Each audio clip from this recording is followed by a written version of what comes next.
ધ્યાનાભ્યાસના આ પવિત્ર અનુષ્ઠાનમાં આપનું હાર્દિક સ્વાગત છે. કૃપયા પોતાના નેત્રોને બંધ કરી લઈએ.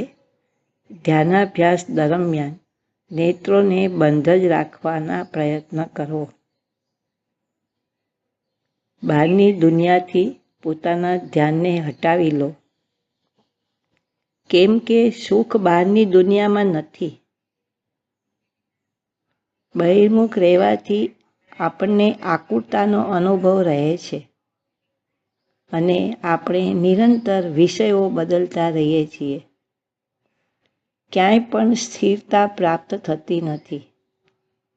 માટે પોતાનું મુખ પોતાની તરફ કરીએ. પોતાનામાં જ કાયમી સ્થિરતા મળશે. આકુરતા બિલકુલ નહીં રહે. વિષય બદલવાની પણ જરૂર નહીં પડે અને આપણા સુખ પ્રાપ્તિની ઈચ્છા પૂરી થશે. સંસારના અનેક દુઃખોથી મુક્ત થઈ જઈશું.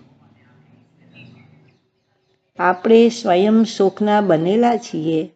આપણી અંદર જ સુખ છે, પરંતુ ઇન્દ્રિયો ખુલ્લી હોવાથી આપણને એવો ભ્રમ થાય છે કે સુખ બહારથી આવે છે. આ ભ્રમનું નિવારણ કરો. બહારથી દ્રષ્ટિ હટાવી લો. બહારની દ્રષ્ટિમાં જ આપણો ભ્રમ બની રહે છે.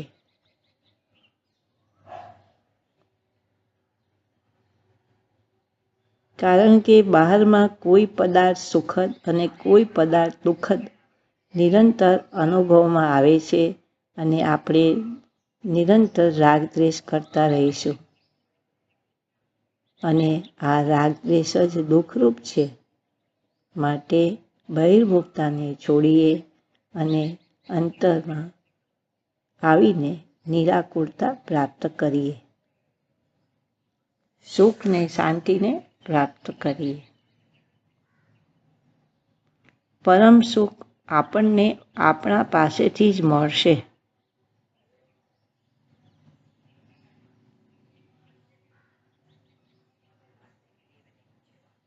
ઇન્દ્રિય જ્ઞાનની હેયતાનો સ્વીકાર કરી. તત્કાલ જ ભલે આપણે ઇન્દ્રિય જ્ઞાનને છોડી ન શકીએ, પરંતુ ઇન્દ્રિય જ્ઞાનને ખરાબ તો સમજીએ.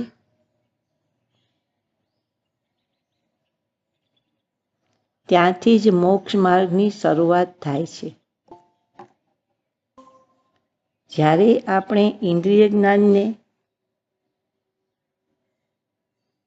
ખરાબ માની લઈએ છીએ તો બહિર્મુખતા પર સ્વયંમેવ લગામ લાગે છે અને આપણે પોતાનાથી યુક્ત રહેવાનો પ્રયત્ન કરીએ છીએ. આ પ્રકારે આપણે ઉત્તરોત્તર અધિક શાંતિનો અનુભવ થાય છે અને આપણે શીઘ્ર જ પૂર્ણ શાંતિને પામી લઈશું. જેટલા પણ જીવ મુક્ત થયા છે તેઓ આ પ્રકારે થયા છે. મુક્તિનો કોઈ અન્ય માર્ગ નથી.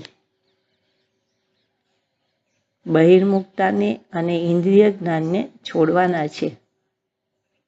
વિચાર કરવો, સ્મરણ કરવું એ પણ ઇન્દ્રિય જ્ઞાનની કોટીમાં આવે છે. જેટલી પણ બહિર્મુખતા છે એને એક ઇન્દ્રિય જ્ઞાન જાણો અને આકુરતારૂપ જાણો.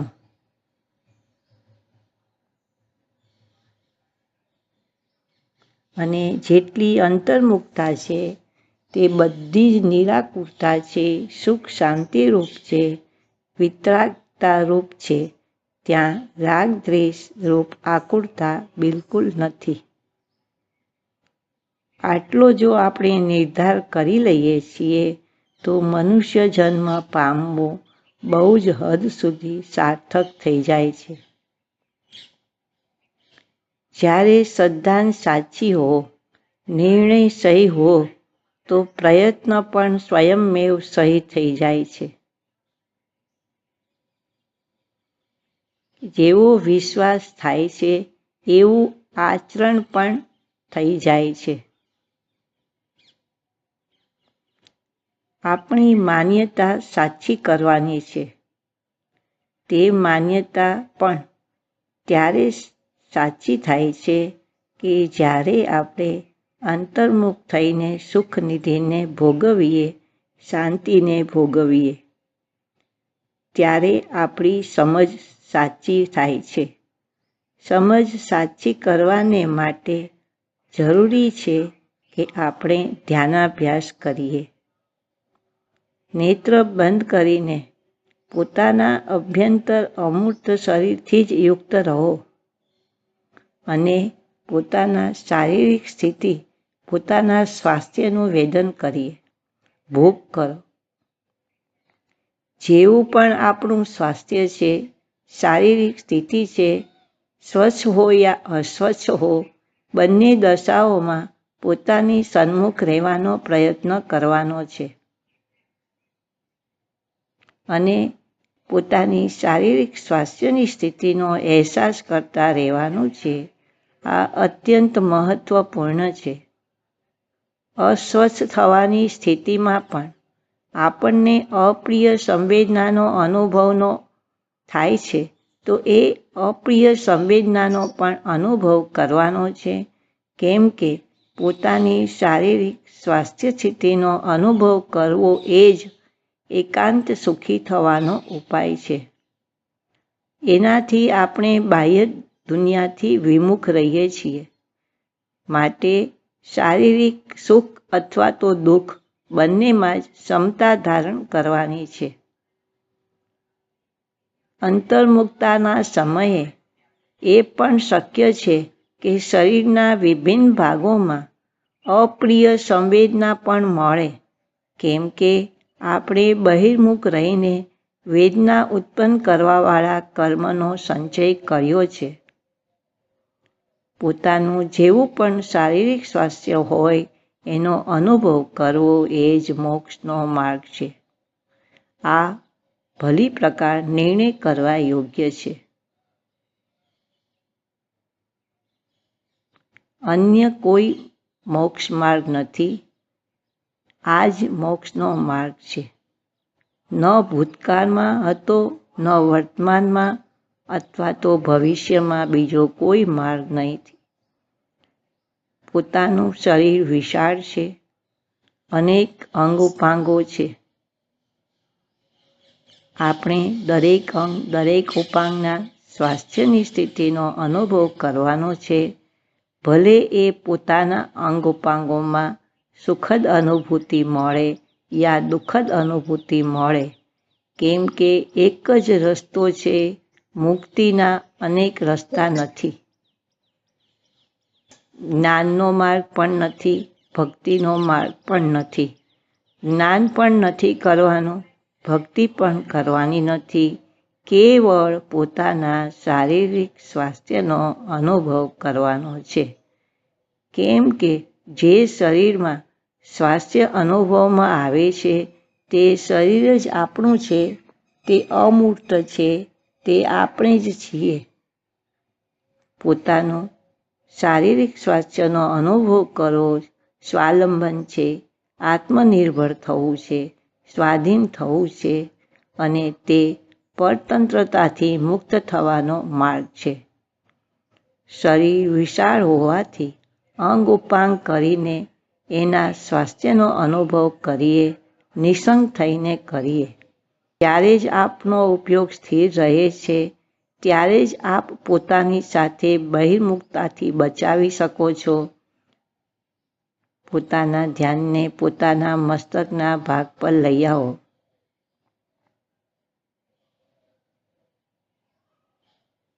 અને મસ્તકના સ્વાસ્થ્યની સ્થિતિને અનુભવમાં લો. મસ્તકમાં આરામ છે યા વેદના છે, જે પણ સ્થિતિ છે તે અનુભવ કરવા યોગ્ય છે.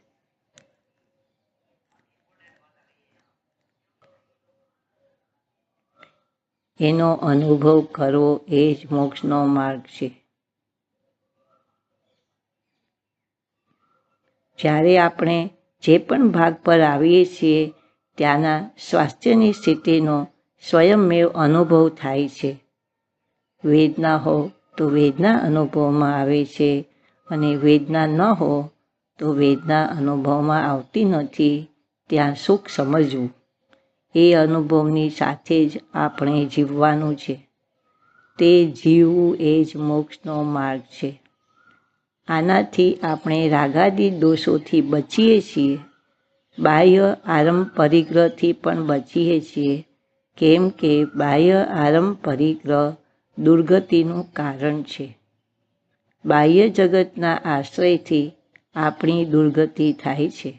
માટે પોતાના અભ્યંતર જગતથી યુક્ત રહો. પોતાનો અભ્યંતર શરીર મસ્તકથી પગ સુધી છે. એનાથી જ આપણી સુગતિ થાય છે. આટલું જ આપણા સુખનું સ્થાન છે. પોતાના ધ્યાનને લલાટના ભાગ પર લાવો.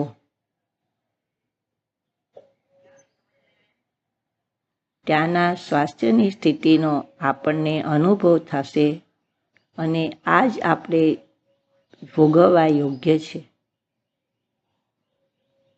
જડ પદાર્થોમાં કોઈ પણ સુખની કે સ્વાસ્થ્યની સ્થિતિ હોતી નથી, કેમ કે એમાં સુખ પણ નથી અને દુઃખ પણ નથી. પોતાનો અભ્યંતર શરીર, પોતાના અમૂર્ત અંગ ઉપાંગ એ જ આપણું સ્વરૂપ છે, અને તે સુખ સ્વભાવી હોવાથી ભોગવવા યોગ્ય છે. જડ પદાર્થોને ભોગવીને આપણે કદી સુખી થઈ શકતા નથી, કેમ કે તેઓ સુખ સ્વભાવથી રહિત છે. પોતાના ધ્યાનને પોતાના ભૂમધ્ય પર લઈ આવો.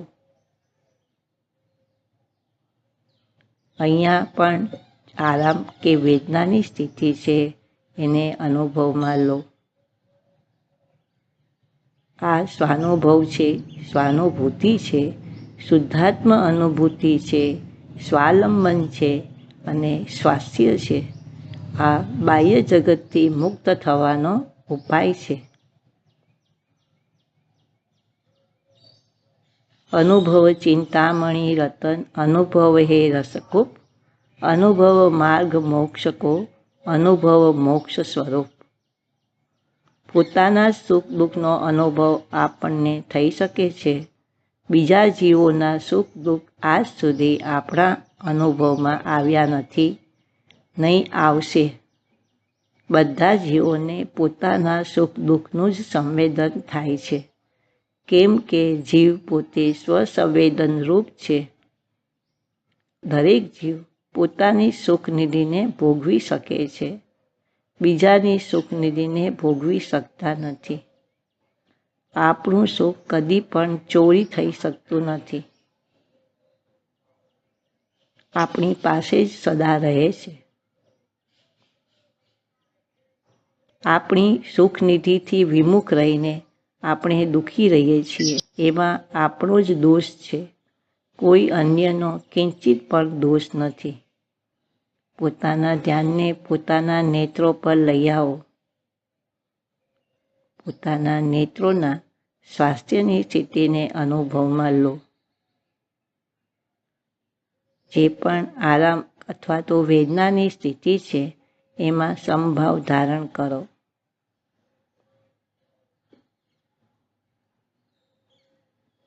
આપણા શારીરિક દુઃખની સ્થિતિમાં પણ પોતાનો જ અનુભવ કરવાનો છે. બહિર્મુખ રહીને આપણે કદી સંસારને સાગરને પાર કરી નહીં શકીએ, અને રાગાદી દોષોથી મુક્ત નહીં થઈ શકીએ. પલ પલ આપણે વિષય બદલતા રહીએ છીએ.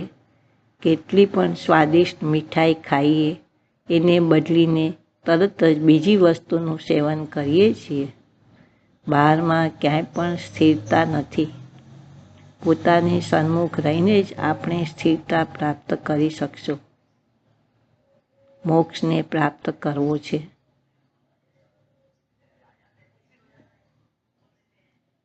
સ્વાસ્થ્ય શબ્દ યથાર્થમાં આપણને જ લાગુ પડે છે. મૂર્ત પદાર્થને શું સ્વાસ્થ્ય કે શું અસ્વાસ્થ્ય એટલું વિશેષ છે કે પોતાના સ્વાસ્થ્યની સ્થિતિની જાંચ એમાં મળેલા આ મૂર્ત શરીરની જાંચથી કોઈ અંશોમાં થાય છે, કેમ કે આપણી અમૂર્ત કાયાના મૂર્ત કાયાથી વિશિષ્ટ સંશ્લેષરૂપ સંબંધ છે. પરંતુ એનું તાત્પર્ય એ નથી કે મૂર્ત શરીર આપણું છે અને મૂર્ત શરીરના સુખ દુઃખનો અનુભવ આપણને થાય છે. સુખ દુઃખ આપણા પોતાના પરિણામ છે.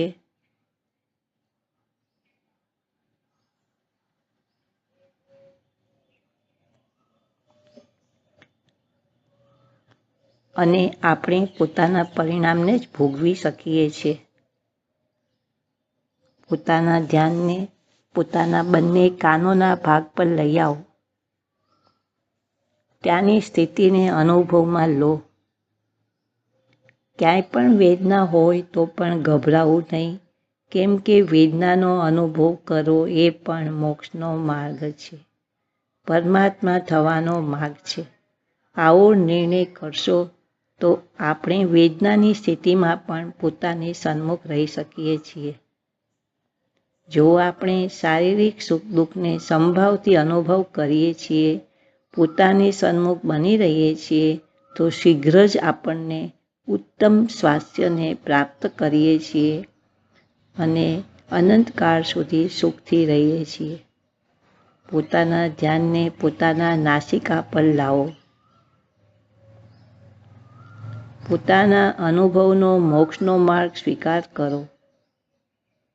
સંસાર દશામાં આપણે અનેકવાર અસ્વચ્છ થઈએ છીએ, તો અસ્વચ્છ દશાનો અનુભવ કરીને પણ આપણે સ્વચ્છ થઈ શકીએ છીએ.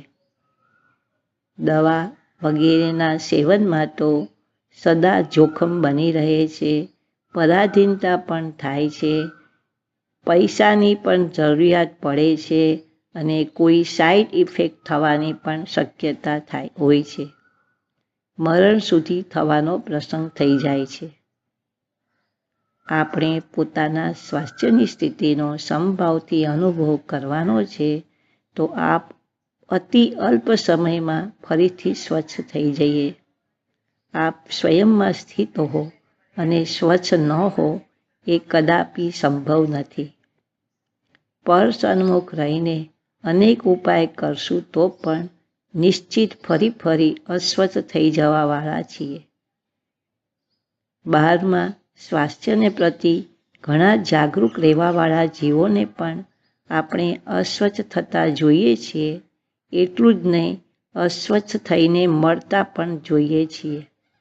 બહારની સાવધાનીથી આપણે સ્વચ્છ નહીં રહી શકીએ, કેમ કે બહારની સાવધાની તો અસ્વચ્છ રહેવાની રૂપ જ છે.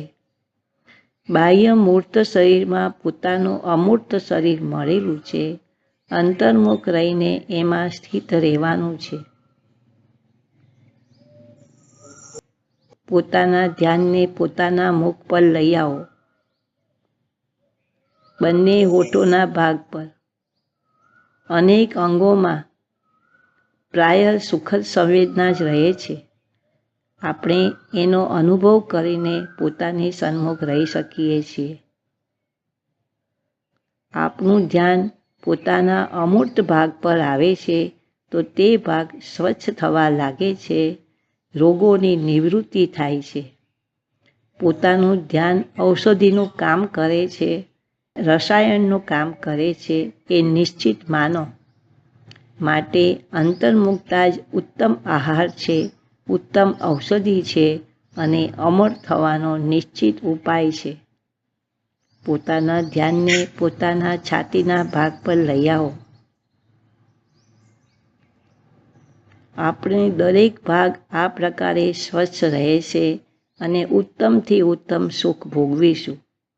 એમાં કોઈ ધોકો નથી, દગો નથી, કેમ કે એમાં કોઈ વિષય સેવન નથી, ઇન્દ્રિય જ્ઞાન નથી, કોઈ રાગ દ્વેષ નથી, કોઈ કસાય નથી, કોઈ પાપ નથી, કોઈનું આપણે અહિત પણ ચિંતન કરતા નથી, કોઈનું બુરું પણ કરતા નથી. આપણે પોતાની મર્યાદામાં રહીએ છીએ, પોતાની સીમામાં રહીએ છીએ અને પરમાં ઘૂસવાનો પ્રયાસ કરતા નથી. પોતાની ચિન્મુહૂર્તમાં જ રહીએ છીએ. ધ્યાનનું આ સત્ર અહીં સમાપ્ત કરીએ છીએ. આપના સહકાર બદલ ધન્યવાદ.